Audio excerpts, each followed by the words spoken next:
Israel और फ़लस्तीन के तनाज़े में आलमी ताकतों का किरदार अहम रहा है, मगर मुख्तलिफ वजूहात की बना पर इन ताकतों ने हमेशा मुअस्सर और मुस्तकिल किरदार अदा नहीं किया। ये वजूहात मुख्तलिफ सियासी, इक्तिसादी और सिफारती अवामिल की बना पर पेचीदा हैं।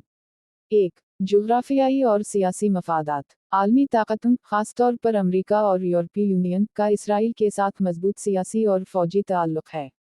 अमरीका का इसराइल के साथ ख़ुसूसी ताल्लुक़ इसराइल की सलामती के हवाले से है, जबकि बाज़ यूरोपीय ममालिक इसराइल को अपने तिजारती और दिफ़ाई शराकतदार के तौर पर देखते हैं।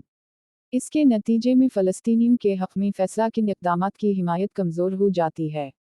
2. मफ़ादात का तज़ाद। आलमी ताकतों के मुख्तलिफ मफ़ादात और तरजीहात हैं, जिनमें ख़ित्ते की दीगर रियासतों के साथ ताल्लुक़ात, तवानाई के वसाइल और दीगर आलमी मसाइल शामिल हैं। जब इसराइल और फ़लस्तीन के तनाज़े का मामला उनके दूसरे मफ़ादात से टकराता है, तो वो तनाज़े की तरफ कम तवज्जो देते हैं। 3. मजहबी और सक़ाफ़ती हसासियतें। इसराइल और फ़लस्तीन का तनाज़ा एक मजहबी और सक़ाफ़ती पहलू भी रखता है, ख़ास तौर पर यरूशलेम अल-अक़दस की हैसियत पर। आलमी ताकतें इस हसासियत से आगाह हैं, और अक्सर उन मसाइल में मदाख़लत करने से गुरेज़ करती हैं ताकि इससे उनके अपने दाख़िली और ख़ारजी ताल्लुक़ात पर मनफ़ी असरात न पड़ें।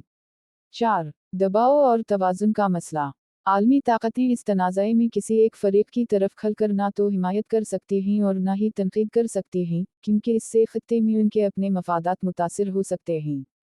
इसराइल और फ़लस्तीनी अथॉरिटी दोनों के साथ ताल्लुक़ात में तवाज़ुन कायम रखना आलमी ताकतों के लिए एक पेचीदा मसला है।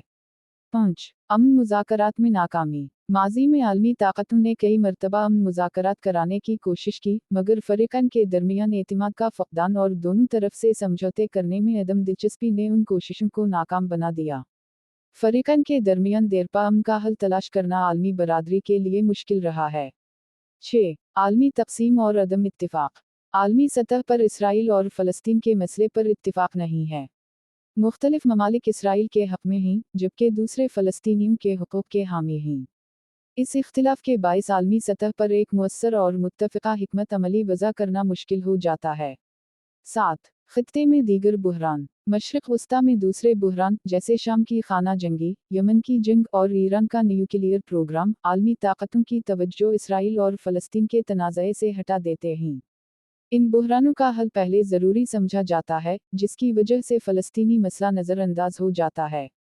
नतीजा: आलमी ताकतों की इसराइल और फ़लस्तीन के तनाज़े में मुअस्सर मदाख़लत का फ़क़दान उनके अपने सियासी मफ़ादात, ख़ित्ते में दूसरे बुहरानों और फ़रीक़ैन के दरमियान अदम एतिमाद की वजह से है।